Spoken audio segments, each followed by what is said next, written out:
I'm Ravikant Reddy from the Hindu, sir. Yes, sir.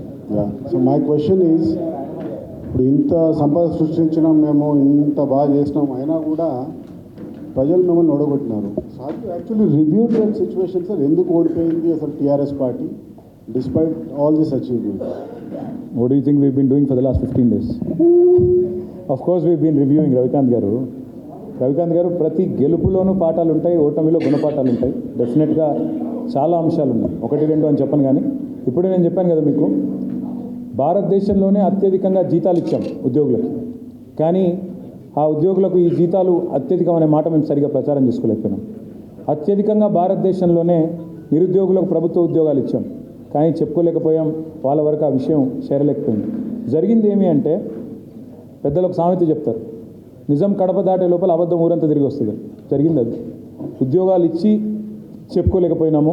ఈ యూట్యూబ్లో కొంతమంది బట్టకాల్చి మీదేసే ప్రయత్నం చేస్తే దాన్ని నివారించలేకపోయినాము. తద్వారా కొంత నష్టం జరిగింది తప్ప, మీరు అల్టిమేట్గా ఆలోచిస్తే రవికాంత్ గారు 1.85% తేడాతో మేము ఓడిపోయాం.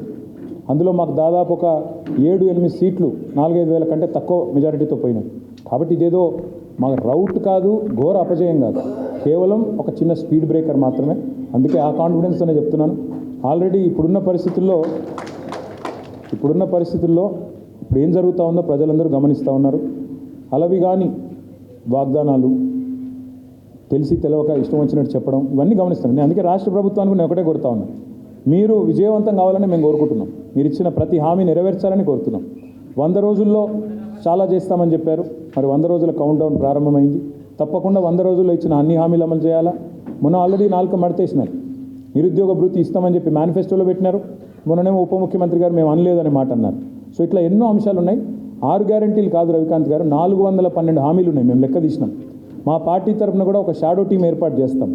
అంటే డిపార్ట్మెంట్ బై డిపార్ట్మెంట్ ఒక షాడో టీం మేము ఏర్పాటు చేస్తాం. వేరే దేశాల్లో షాడో క్యాబినెట్ అంటారు అనుకుంటా. సో అట్లాంటిది కూడా మా లెజిస్లేచర్లు కూడా ఏర్పాటు చేసుకుంటాం. తప్పకుండా ఈ ప్రభుత్వ ప్రతి శాఖలో, ప్రతి రంగంలో వీళ్ళ పనితీరు, వీళ్ళు ఏమేం చేస్తున్నారు, ఎట్లాంటి నిర్ణయాలు తీసుకుంటున్నారు, వాటన్నిటిని నిశ్చితంగా ప్రజల పక్షాన, అందుకే నేను చెప్పిన చివరి మాట అదే, ప్రజల పక్షాన నిలబడతాం. ఒక దీపస్తంభంలాగా మారిన తెలంగాణని ఆరనివ్వం, పడిపోనివ్వమని చెప్తా ఉన్నాం. సరే, రాజకీయాల్లో పోయినప్పుడు ప్రతిసారి గెలుస్తామన్న కాన్ఫిడెన్సే ఉండే. ఫలితాలు మమ్మల్ని నిరాశపరిచినా బాధ లేదు. ఎందుకంటే 2 టర్ములు ప్రజలు అధికారం ఇచ్చినారు. కాబట్టి we are thankful to them. Will fight, continue to fight for them. I think we'll give the chance to somebody else and come back. I'll get into the detail at a later point. ఎందుకంటే we have reviewed everything, but it has been mostly internal. అందరితో చాలాసార్లు ఈ మధ్యకాలంలో కలుసుకున్నాము, మాట్లాడుకున్నాం, but mostly it has been internal. I think elaborate on that later. KTR గారు, నా పేరు రాములు అండి, 60 బ్యూరో చూపు. అంటే మీరేమో లక్షల కోట్లు చేసి అంతకంటే ఎక్కువ అభివృద్ధి చూపించామని చెప్తున్నారు. కేవలం కల్వకుంట్ల కుటుంబ కమిషన్ కోసమే ఇన్ని లక్షలు అప్పులు చేశారని చెప్పి మన ప్రస్తుత మంత్రులు చెప్తున్నారు. ప్లస్ మీ మంత్రి జగదీష్ రెడ్డిని ఖచ్చితంగా జైల్లోకి పంపిస్తామని కూడా ఆ జిల్లా మంత్రి చెప్తున్నారు. రాములు గారు, నేను ఒకటే అంటున్నా, మేము ఆల్రెడీ శాసనసభలోనే డిమాండ్ చేసినాం. సాగునీటి మీద చర్చలో డిమాండ్ చేసినాము, శ్వేతపత్రాల విడుదలలోనే డిమాండ్ చేశాం. అధికారం వాళ్ళ చేతుల్లో ఉంది. వాళ్ళ అధికారాన్ని మరి ప్రజలకు సేవలు అందించడానికి, ప్రజలకు ఇచ్చిన హామీలను నెరవేర్చడానికి వినియోగిస్తారా, లేదా కక్ష సాధింపు కోసం వినియోగిస్తారా, అది వాళ్ళ విఘ్నత. మాకు ఏ రకంగా చేసినా మాకు అభ్యంతరం లేదు. ఏ ఎంక్వైరీ అయినా, ఏ కమిషన్ అయినా, ఏ రకమైన ఆదేశం ఇచ్చుకున్నా వాళ్ళు మాకు అభ్యంతరం లేదు. మేమే డిమాండ్ చేశాం కదా, మీరు ఎంక్వైరీ చేయించండి అని మేమే అడిగాము. చేయమనండి, తప్పులు ఉంటే బయట పెట్టమనండి, తప్పకుండా అన్నీ ఎదుర్కొంటాం, న్యాయపరంగా ఎదుర్కొంటాం.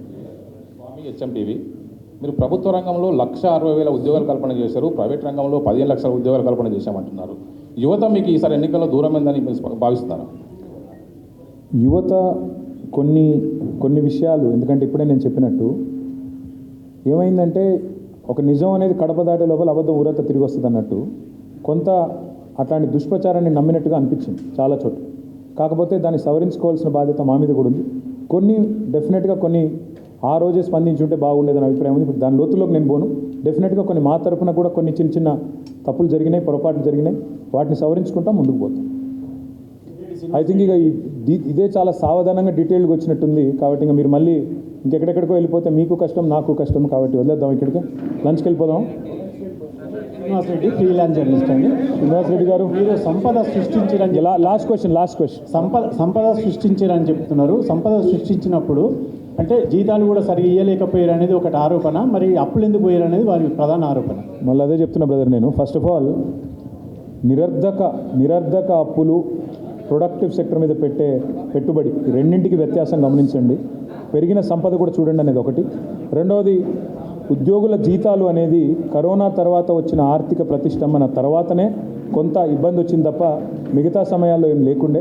దాన్ని కూడా అర్థం చేసుకోవాలని కోరుతాం. థ్యాంక్ యూ అందరికీ. జై తెలంగాణ.